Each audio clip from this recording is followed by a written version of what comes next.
శ్రీపాదరావు గారితో పాటు శాసనసభలో స్థానిక సంస్థలలో పనిచేసిన పెద్దలు జీవన్ రెడ్డి గారు, కాంగ్రెస్ పార్టీ తెలంగాణ రాష్ట్ర ఇన్ఛార్జ్ దీపాదాస్ మున్షి గారు,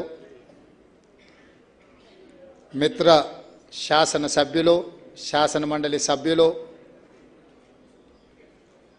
కాంగ్రెస్ పార్టీ నాయకులు, శ్రీపాదరావు గారి అభిమానులు, శ్రీధర్ బాబు గారి అనుచరులకు అందరికీ కూడా నమస్కారాలు. మిత్రులారా, మంతని ప్రాంతానికి చాలా ప్రత్యేకత ఉన్నది దేశంలో. ఈ దేశం రాజకీయ సంక్షోభాన్ని ఎదుర్కొంటున్నప్పుడు, ఆర్థిక సంక్షోభాన్ని ఎదుర్కొంటున్నప్పుడు గ్రామస్థాయి సర్పంచ్ నుంచి హైదరాబాద్ రాష్ట్ర విముక్తి పోరాటంలో స్వతంత్ర సమరయోధుడుగా ఉన్న మాజీ ప్రధానమంత్రి కీర్తిశేషులు పివి నరసింహారావు గారు ఆ బాధ్యతను తీసుకొని ప్రపంచ దేశాల ముందు భారతదేశాన్ని ఆధునిక దేశంగా, అభివృద్ధి చెందే దేశంగా, ప్రపంచ దేశాలతోని రాజకీయ చదరంగంలో పోటీ పడే విధంగా వారు తీర్చిదిద్దిండ్రు. వారి రాజకీయ ప్రస్థానం మంతని శాసనసభ నియోజకవర్గం నుంచే వారు ఢిల్లీకి ఎదిగి ఈ దేశానికి ప్రధానమంత్రి అయిన వారి అనుచరుడుగా, వారి ఆదర్శాలను కొనసాగించే వాడిగా శ్రీపాదరావు గారు తిరిగి అదే శాసనసభ నుంచి, మంతని నియోజకవర్గాన్ని నుంచి 3 సార్లు ఎమ్మెల్యేగా, శాసనసభ స్పీకర్గా వారు అత్యంత కీలకమైన బాధ్యతలు పోషించారు.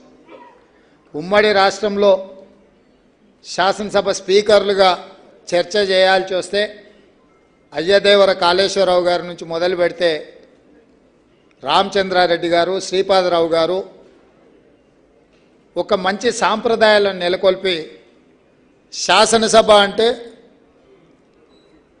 కొంతమంది సమూహం అల్లరి చేసే వేదిక కాదు, ప్రజల యొక్క సమస్యల్ని ప్రతిపక్షాలు ప్రస్తావిస్తే పాలకపక్షం వాటికి పరిష్కారం చూపించాలనే వేదికగా వారు ఆ సభను కొనసాగించారు.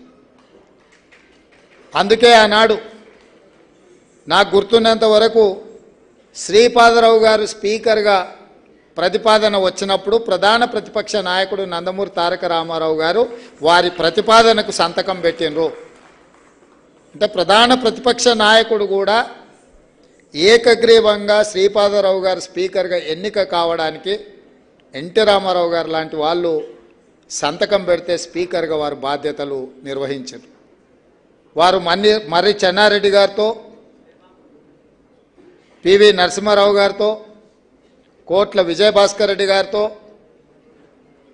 ఎన్టీ రామారావు గారితో, పెద్దలు వెంకటస్వామి గారితో, ఇలాంటి చాలామంది నాయకులతో కలిసి పనిచేసి ఆనాడు ఉమ్మడి రాష్ట్రం కావచ్చు, తెలంగాణ ప్రాంతం కావచ్చు, సమస్యల పరిష్కారంలో తనదైన పాత్రను శ్రీపాదరావు గారు పోషించారు.